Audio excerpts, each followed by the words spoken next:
Flex paste is a thick rubberized paste that'll stick to most surfaces. It'll stick to concrete, tile, wood, metal, glass, brick, PVC, even roofing. It'll stick to wet surfaces and it'll dry underwater. It creates a waterproof repair that won't crack or shrink. It expands and contracts with temperature changes.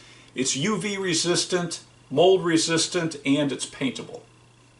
The paste is ready to use. It doesn't need mixing, and the container has a silica gel pouch and foil to cover the paste.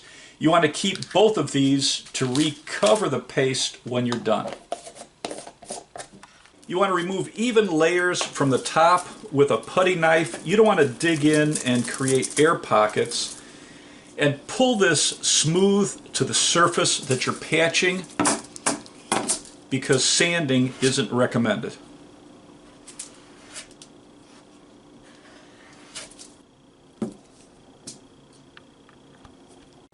Replace the foil and smooth it over the top of the paste. You want to remove any air and work it against the sides of the container, and then replace your silica gel pouch.